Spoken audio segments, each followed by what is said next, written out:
All right. Welcome back to the Miserable Mets podcast, episode number 2. We're back after the winter meetings, the exciting winter meetings, where the Mets did pretty much nothing Hmm. the whole weekend.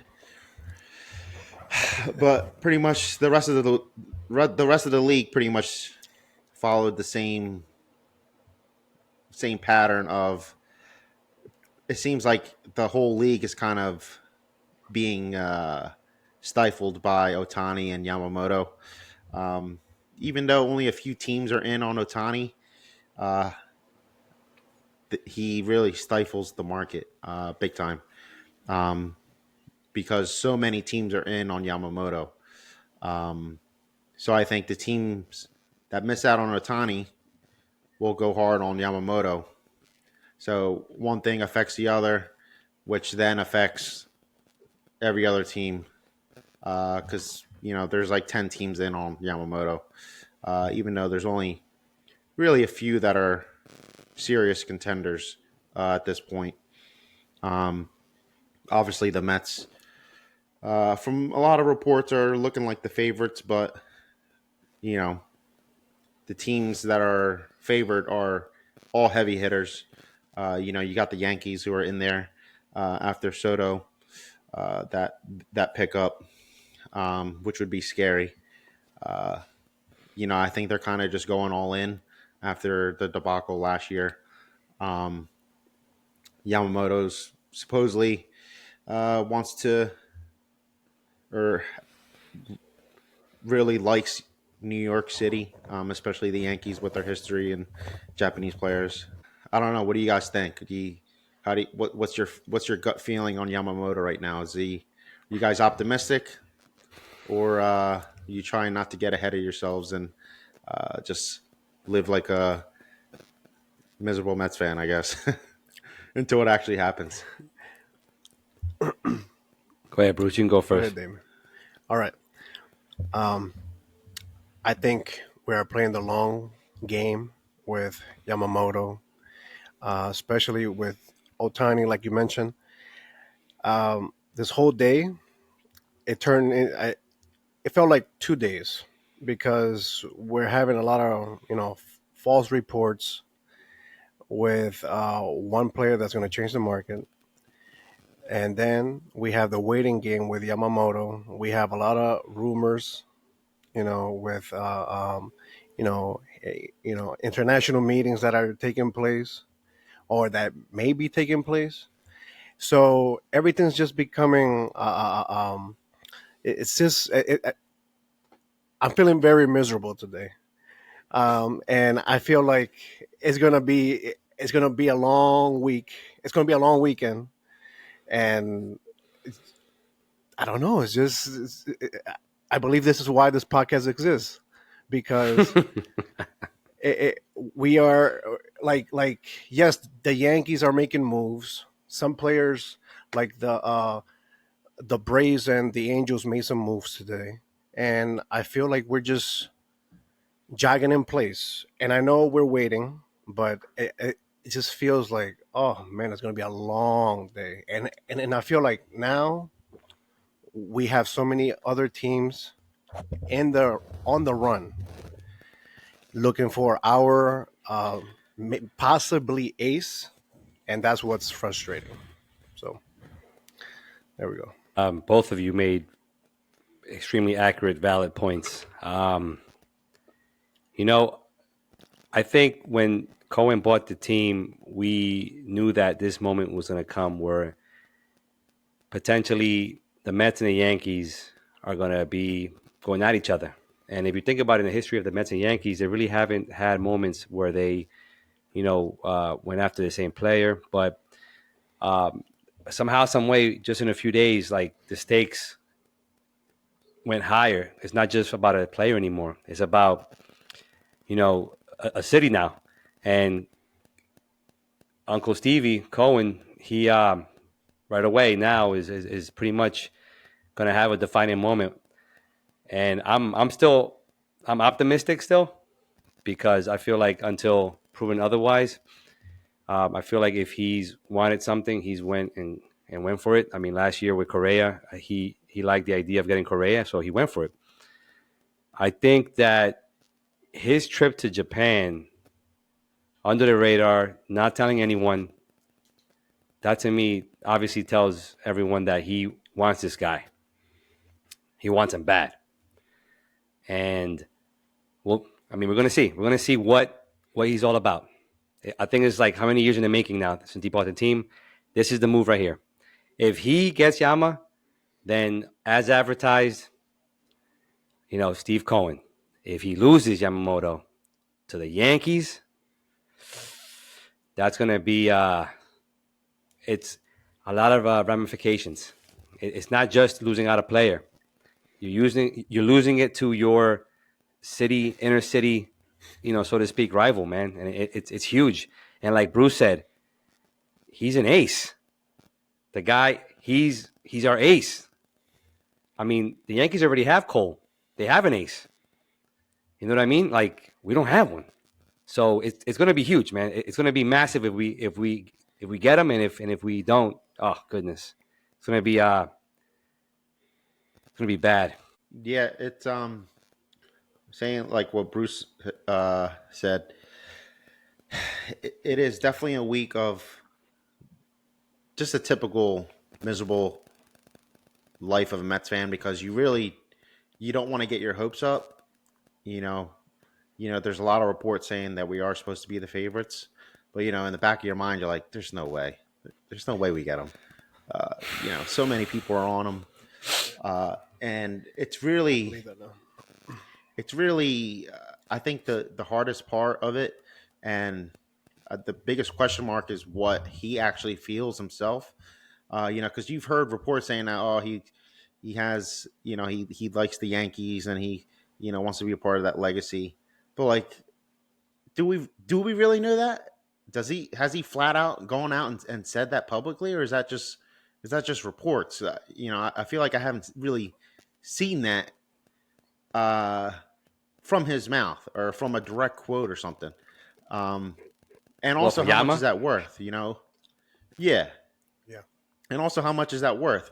Are the Mets going to have to overbid 10, 20 million to land him? Um, yep, Most likely. or they, because if money's what they're looking at, then I'm not worried about it. It's really just his mindset and where does he want to be? Does he want to be on the West Coast? Does he want to be in New York with the Yankees, or does he just want to kind of feel it out, and that's why he's taking a little longer? Is he wants to weigh all the options and see the stadiums, or I don't know what his process is. Um, and it's been kept pretty quiet because so much attention has been on Otani and stuff. But it'd be interesting to see where he ends up and why he ends up there. Um, because I feel like it's not. I don't think it's as simple as the money. Um, and if it does boil down to money, I wonder how much more would it cost to pull him from the team that he truly wants to go to. If he truly wants to go to the Yankees, how much more is that going to cost? Is it 10, 20, 30, 40, 50? How much is too much? You know, I know Cohen doesn't care about the money, but at some point he's got to be like, all right, I'm not going that high for him. What number is that? Is that number? Uh, so it's going to be interesting to see because who, I mean, who's his favorite? I guess who's the one? So it's going to definitely I cost. Go spoke to. ahead, brother. I'm sorry. Mhm. No, so I spoke to someone today, and that they mentioned to me, they're like, "Hey, you know what? The Mets are in the middle of a rebuild, and if you're Yamamoto and you somehow like the Yankees, would you want to go to a team that's in the middle of a rebuild, or would you want to go to a team that has an ace already and that has just improved their lineup in some fashion?"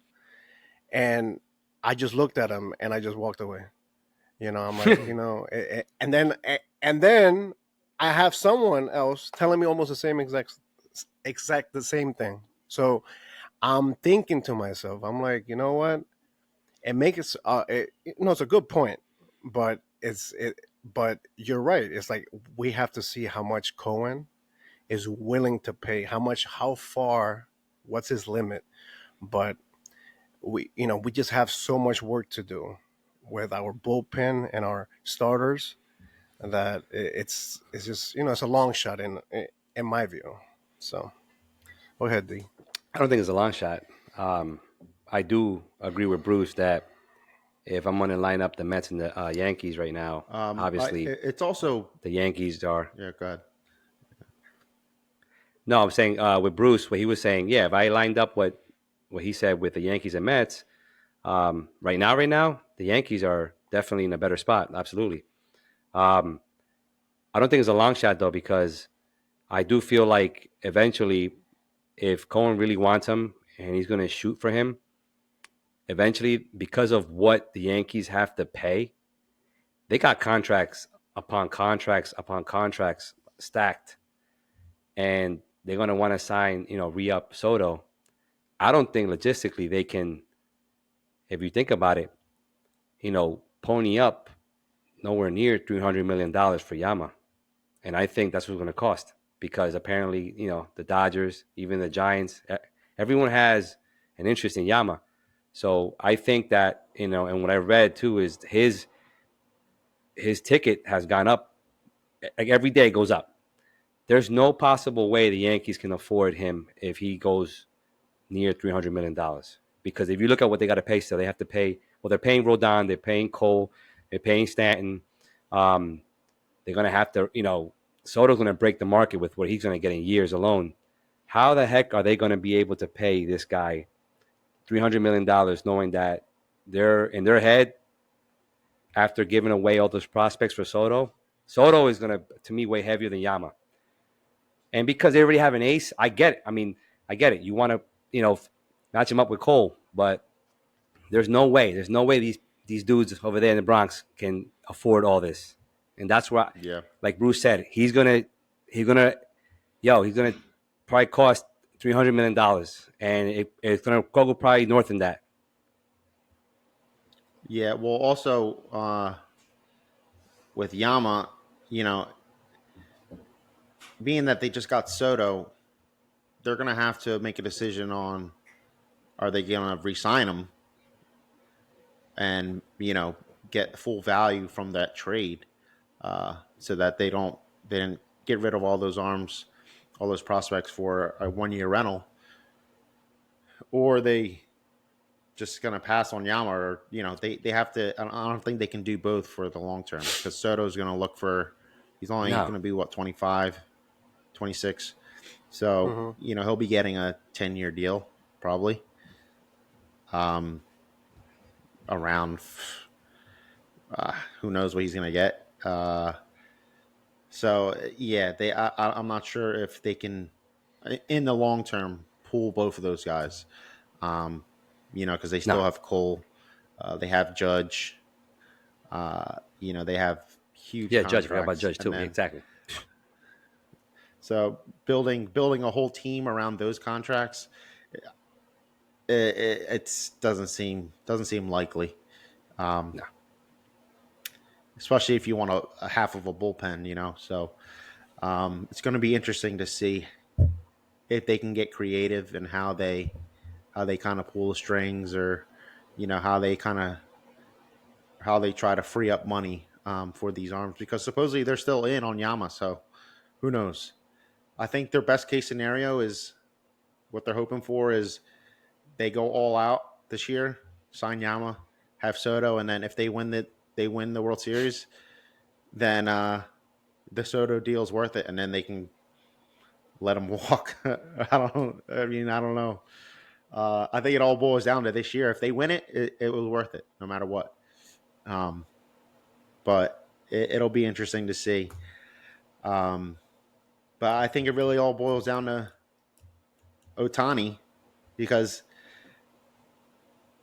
if if the Dodgers don't end up getting Otani, I think the Dodgers are the team that I'm worried about the most.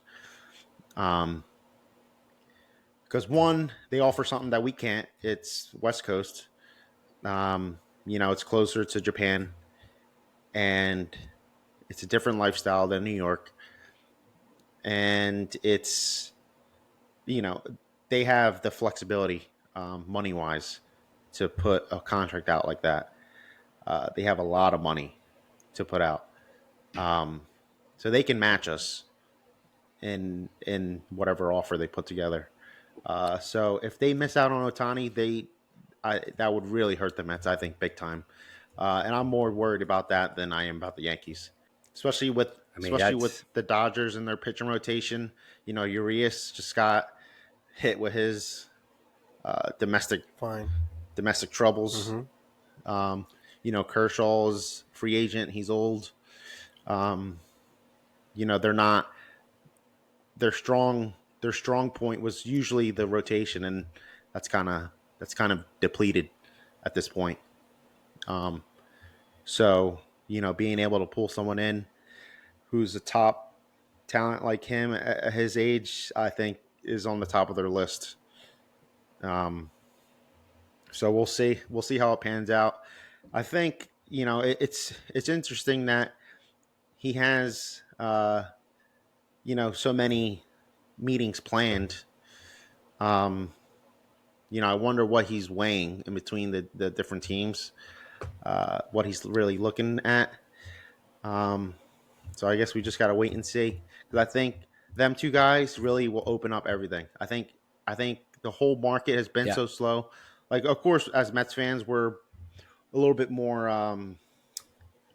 We're a little bit more. I think sensitive to free agency and making moves, because you know we're always in a position where we don't make the moves that we want to make, and when we do make moves, they're horrible moves, like last offseason. So it's funny that pretty much the whole league's been silent in terms of making moves, besides, of course, the Braves, which doesn't help our quiet offseason at all. So annoying. Um, yeah, I mean, the Braves are just so creative. They've made so many solid moves this offseason, small uh, team building moves that are bullpen, starting pitchers, swapping one guy. They just traded Evan White, who they just acquired. Um, Mm-hmm. so they just traded with um, the Angels. Angels. Got back David Fletcher. Uh, Stassi. so they're always doing something. I mean, it's like they get these guys that are have good tools, and they use them to their best ability, and they just do that on a constant basis. It's like they keep making these moves, and it's like, damn, like these guys they're active. Like, it's a quiet market, but they're still making significant moves that are not, they're not moves that are breaking the internet, but they're definitely moves that are gonna, you know, get them those few extra wins that they need when it counts. So, so I guess what's next is what my thought is. What what does the market look like once them two are off the board? I think that's when everything's going to hit the fan. Because pretty much all the big names have been sitting, waiting for uh, their opportunity to shine. So who do you guys think, if the Mets do end up getting Yama? What do you think the plan looks like? Because we mentioned this on the first episode. The Mets have two paths, with Yama and without. So what do you think the path looks like if they do end up getting Yama? You think they go all out and start making trades and signing actual major league players, or what does the Yeah, rest of the offseason look like? I do. Uh, Have a little delay. My bad. Go ahead. Go ahead, Damon. All right. Yeah, I think that dishing out the money for Yamamoto will I think maybe have them go the route of maybe doing more of trades to fill needs. We don't get Yama, then I could see them allocating those funds to maybe doing less trades and just giving players long term deals, um, which kind of scares me because you got the Blake Snells out there. I know he's your boy, Miz. Um, so that's gonna be scary because I don't want that to happen. But we need that guy so bad right now. I don't look at the teams that I think are in on Yama. Think about it. Who else needs him more than us? Sorry, guys. I'm in and out. This Wi-Fi is killing me tonight. Let me know if you guys got that. Yeah, Yeah. I didn't get you. No. No. I was saying that out of all the teams that are in on Yamamoto, who needs him the most? All right. I'm gonna talk for a third time. My bad. This Wi-Fi is killing me. Out of all the teams that are in on Yamamoto, who do you think needs him the most? Honestly, I think it's us. So I think is Yamamoto or bust. That's it. Plain and simple. I think everyone that's in on Yam. I mean, you brought a good point though, Mies. As far as the Dodgers, they took a huge hit on their rotation. So I would say if they do strike out on Otani, that is scary because I don't think we could compete with them geographically being over there in Cali, so next to Japan. So I do feel like he would consider going West Coast if it's between us and the Dodgers. But other than that, it really is Yamar bust for us, man. Because if we miss out on him, you're gonna start seeing just dumb, stupid signings, long extensions to players that probably shouldn't get as many years as they are gonna, they're gonna probably get. So, yeah, it's scary. Um, I think a lot of outside influences are going to be, um, that they're going to influence on the decision making if we do get Yama.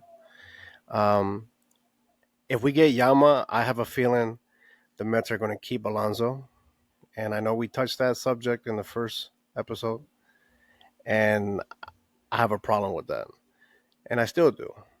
And you two brought up the Dodgers, and I wasn't.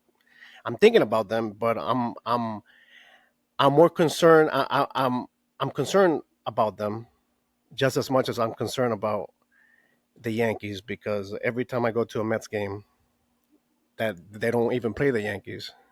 It's just somebody's walking around with a Yankee jersey reminding us,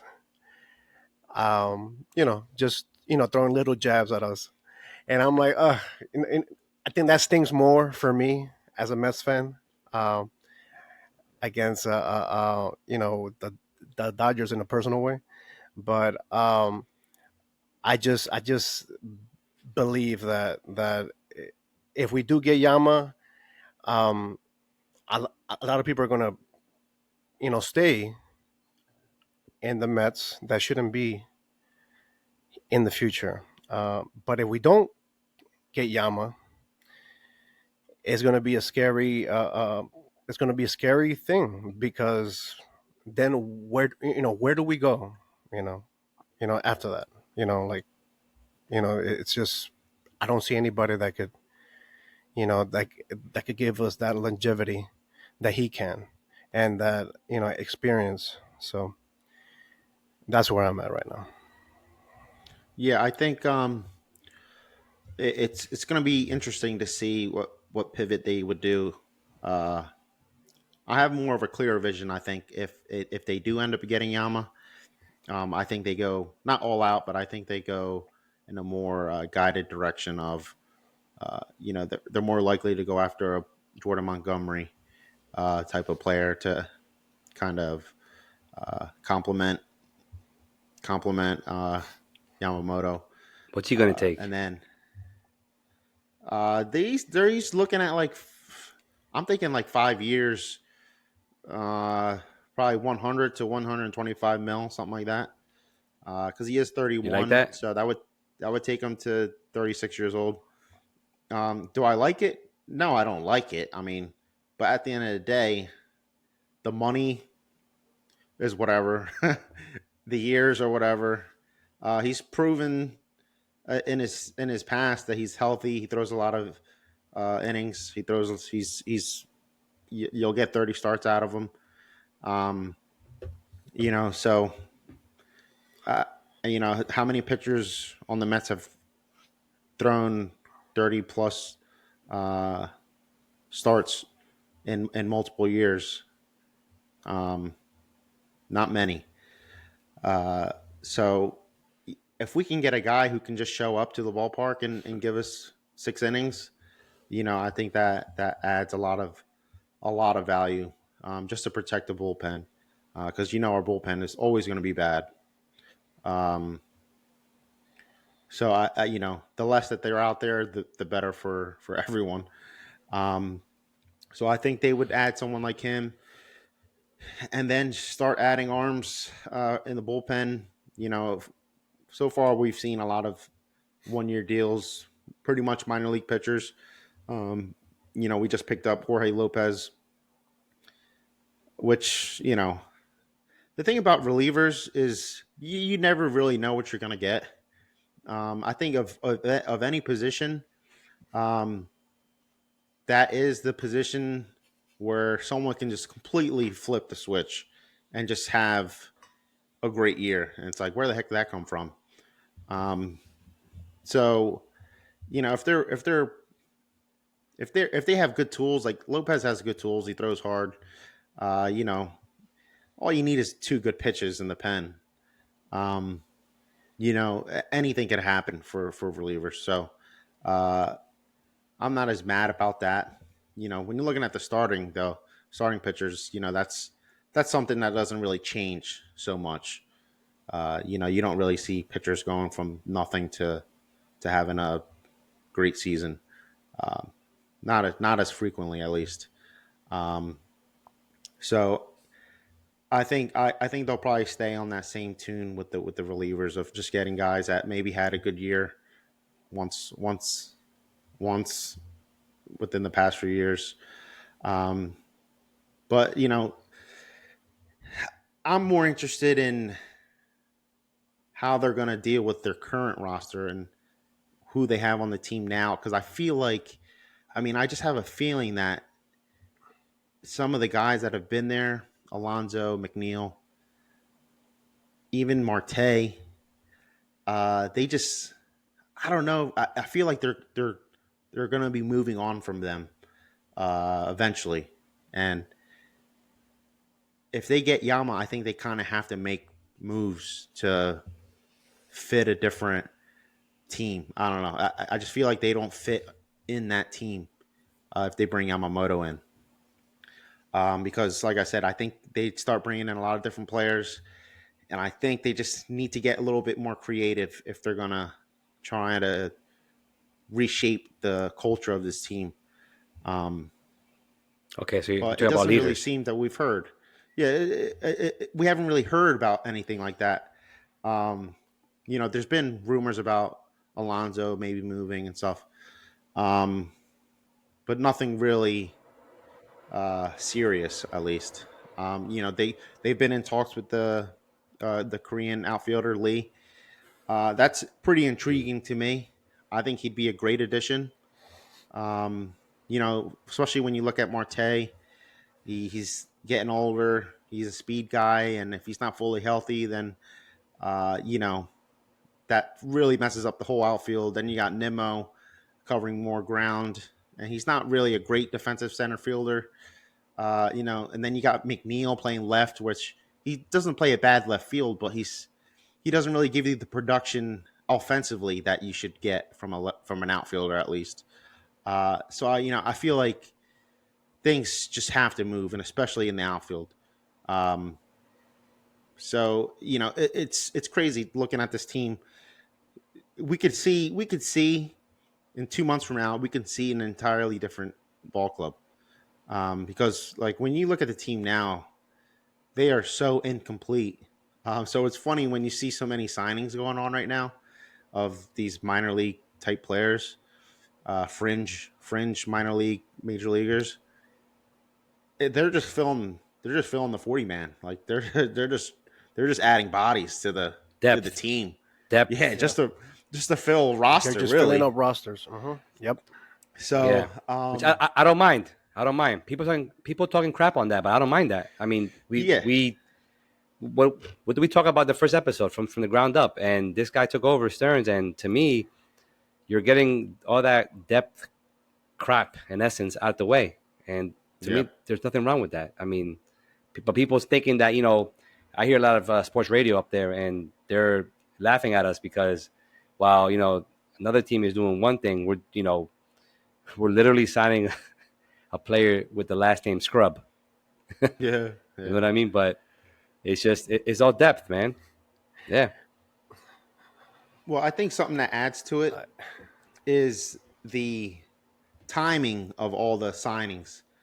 Typically you work the other way. Usually you sign the big guy, you sign the big contract, and then you fill in the 1 year deals. But this offseason, it's been the opposite. It's been 1 year small deals, then you're trying to kind of wait. They're trying to wait for that big deal to hit, and then they'll fill in the gaps with the major league guys, which you know it doesn't mean that I'm happy with it. It's just the way it is. It's just the way the league is moving right now. So it's I think that Yeah. definitely adds to it. But I think what helps is that the the players that we're going after are still available. Mhm. So that makes me feel a little bit better that it's not like they're getting snatched. No, they're all waiting for the heavy big dominoes, which is insane. Like it literally, that's what it is. As soon as a couple they're just names, waiting for. yeah, they go and that's it. It's like a trickle down effect. You're gonna start seeing just uh, move upon move. It's insane. But we heard that Stearns said that the Mets are set at third base. Um, so we can only guess from that. It's either going to be Vientos, it's going to be Beatty. I don't think he means Wendell's going to fill in at third. I hope that they're not planning. Plan A would be Beatty, Vientos, or Wendell. Oh, I mean, I strictly see Wendell as just a backup. I hope they're not thinking like if the young guys don't perform, then we have Wendell waiting. It's not that shouldn't be a fallback option. Um, and Mauricio too, um, who's raking in the Dominican League, but his defense is just terrible. So it's like He just hit a hearing bomb. from what Stern says. Yeah, but hearing from what Stern says, he's so defensive minded. He takes a priority in pitching and defense. So it's like Mauricio doesn't fit that criteria, but he does rake. So like, is he going to be the DH? And then you have pretty much Vientos and Beatty at third. Um, is that who he means when he says we're set at third? And are they even are they ready for it? Are they they haven't really shown that they are major league third basemen, um, at least on a consistent level. So he's putting a lot of faith in them, which I respect. Especially if this is supposed to be a down year. No way, it isn't. I don't think so. I mean, I think that was all crap.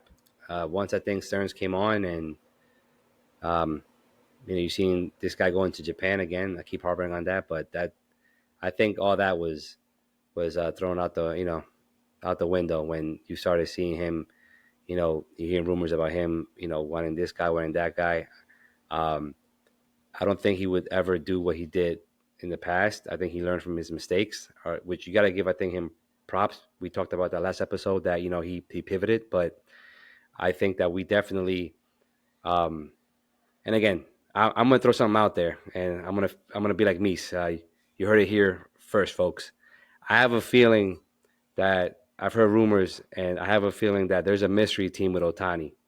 That all this hoopla about him going here and he wasn't really going there, and uh, and his camp telling people do not make it known that I'm talking to you, and then you have Dave Roberts from the Dodgers mess up and say that yeah we talked to him, I have a feeling. Don't be surprised. I'm just saying it right now. Do not be surprised, and I really hope this happens. Don't be surprised if Cohen pulls another, Correa move in the middle of the night. I'm telling you right now. I mean, you haven't heard nothing. You've heard about 2, 3 teams, and that's it. Which Otani didn't want that to go, to leak out anyway. And it's so weird. Today he was headed towards Toronto, and it ended up being that Toronto. guy from Shark Tank. Did you Yeah, see that? It was the host from Shark Tank. yeah, yeah, He he cropped his face on Otani's his uniform. I yeah. saw it on social media. Um, something's weird. Something's up. Something's afoot. And I don't think it's going to be us, to be honest. But would it surprise you? No. But I got a feeling that either he is going to go to the Jays, but most likely I think the safest bet for him would be to stay in LA with the Angels, honestly. But I would not be shocked if it was us that out of nowhere, midnight, Cohen just gets an itch and says, "I want my next, $12 million sculpture," because he paid or whatever he paid for that little statue he has. You know, Yeah, anything's possible with him. yeah. But it's weird looking at the kind of the identity of the Mets. I don't think they really have one. Um, but it does seem like they're trying to move into a young direction, especially in the infield. You see Lindor working with Vientos, and he uh, he invited Beatty down, so he's waiting for him to go down there. Um, so it looks like he looks the team looks like they're moving in that direction. And kind of just to piggyback off what I said earlier, if that's their goal, I think they have to shed the dead weight. I I keep saying this, but I think if you're gonna move on, I think McNeil. I think McNeil is the big blocker in all of this. Um, I don't I'm good with think that. he. I mean, his defense. The best thing he provides is defense in multiple positions, which is great. But we need offense too, and we need clubhouse, and we need like I said, a good clubhouse atmosphere. So you can't measure that on analytics, but you can definitely measure that with just how the team performs on a day in and day out basis. And I just get a feeling that it's not something in that clubhouse is not right, and I feel like it stems from even a few years ago the Lindor McNeil beef, and the McNeil. I feel like McNeil kind of does his own. I don't know what I don't even know who he's friends with, but I There's feel like tension. he's just. Yeah, I feel like it's not a clubhouse that people like to be in. And I think we said it No. last time. The Tommy Pham said it. Yeah. It's got to be something, and I think the best way to fix that is just getting rid of the guys that've been there the longest. Yo, I how didn't Fam smack somebody in the face last year? I was waiting for that. I Y'all mean, bring him back.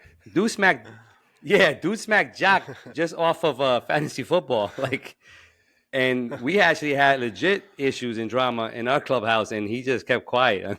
Yeah, I think if McNeil is, if he's creating drama and distress, then you know what, I'll agree to get rid of him.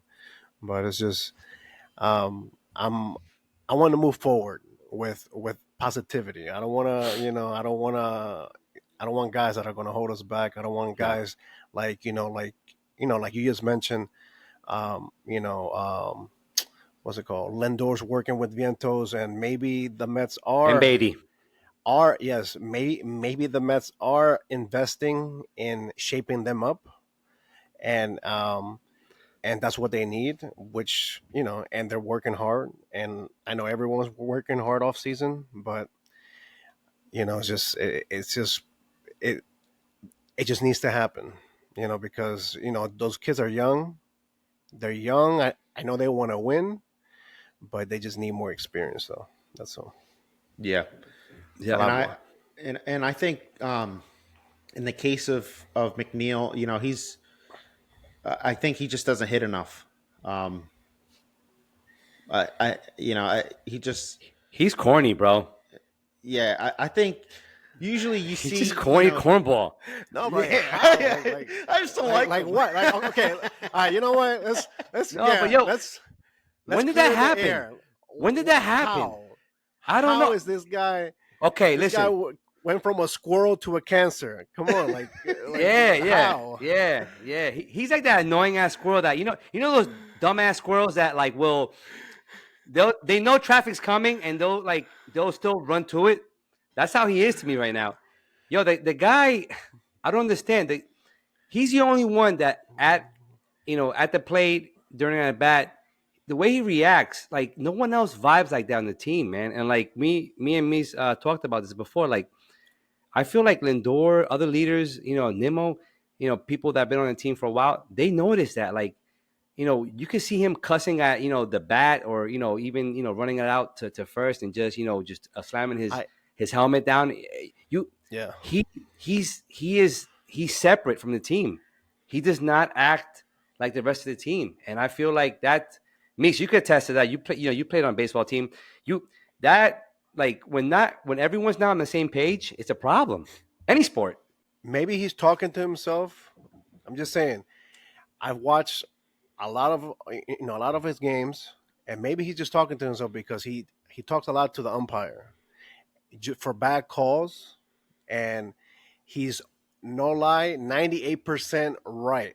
The ball's out the box, so maybe from he gathered that He has a that good eye. complaining momentum. Yeah, he got a good eye, but maybe that started it, and somehow it like flooded into the clubhouse, and I think but he's a dork. if That's he's it. Plain and yeah, I simple. mean if he's negative, then you know what? Let's just move forward.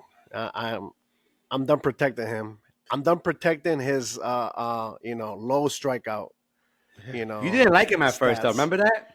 Man, Remember no, that? at first, no, at Yeah. first I was like, okay, and then I was like, you know what? I'm gonna go purchase 2 autographs, and then I'm like invested. I'm like invested now. I'm like, yes, I like this guy, and then it's like, okay, he got he got his Bronco, he got it, and then all of a sudden he's a cancer, and I'm like, how this guy Again, a is Bronco. quiet, but I didn't know that. I didn't know Yeah. that. So, Well, I but if he's Yeah, at least no, get a Jeep, bro. I don't. Jesus, a Bronco. The color's whack too, yo. I don't know, man. I'm so done with him. And Mies, you said it. We have the Korean player that literally can just slot right in as another yeah, lefty that is a contact hitter. yes, yeah. I mean, he I would was like him. yeah. He's if he's anything like he's for one, he's a new body. He brings a different perspective and environment into the clubhouse, which might be a breath of fresh air for everyone involved. But I Hmm. think something that the Mets need and haven't had is a little bit of structure and and consistency. Their lineup, not even like the order, like the batting order, but their defensive alignment is different every freaking game. This guy's playing left, that guy's playing second, that guy's playing right. This guy, it's like new guys playing third. It's like you can't get in a rhythm.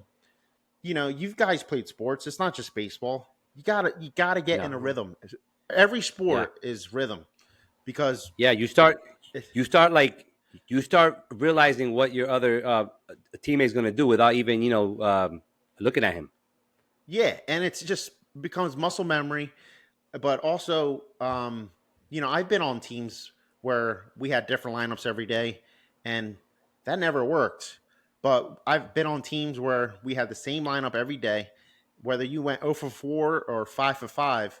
The next day, you knew you were going to be in the lineup because you earned that position. And I think it takes a lot of weight off your shoulders when you're playing just to play, and you're playing because you're comfortable versus you're playing hoping that you're going to be in the lineup the next day. I think that adds a whole Mhm. nother level of stress that these guys don't need. Um, because we saw it last year. How many times you saw Vientos go 3 for 4, had a great day. Next day, on the bench.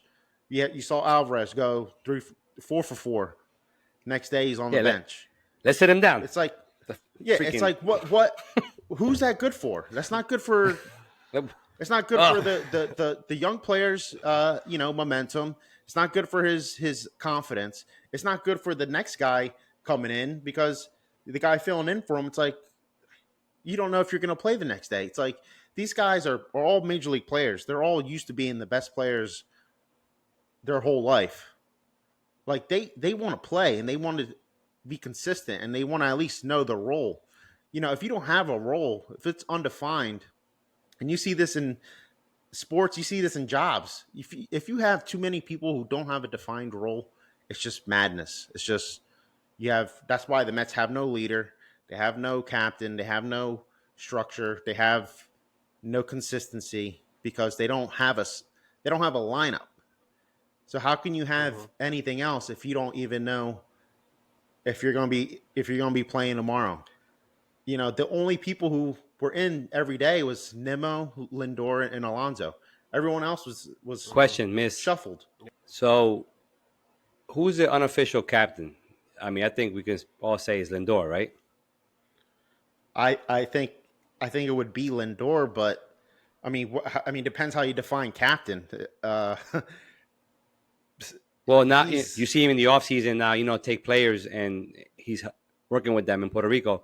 Um, Being an unofficial captain, so to speak, you think he like when in that role, when you see what you just said, when you have young players, when you see them, do well and then try to get into a rhythm and be consistent, when they sit them down, is it the role of the captain to go, to the skipper and be like, hey, you think it's a good idea? I mean, this kid, yesterday he killed it, and he's getting better and better every day. And I feel like if you sit him down, it's gonna mess him up. Like, do you think we lack that leader? Like, is that what a leader does on a team? oh Is he yeah, at a line? yeah. I definitely think that is part of the captain's role. Um, I forget who I was listening to the other day. Um, I think it was Beltron. Beltron was talking about Carlos Delgado, and he was talking about Willie Randolph and saying uh, I love one Willie. day, um, one day Delgado was, I think his daughter was being born or something, and it was a really long night at the hospital because there was some complications or something. And long story short, he was up all night. So he came in the next morning. He's like, coach, I don't, I was hoping that you could sit me today because, I'm not feeling right. I was up all night and was stressed out with my newborn. And he's like, all right, yeah, I can take you out the lineup.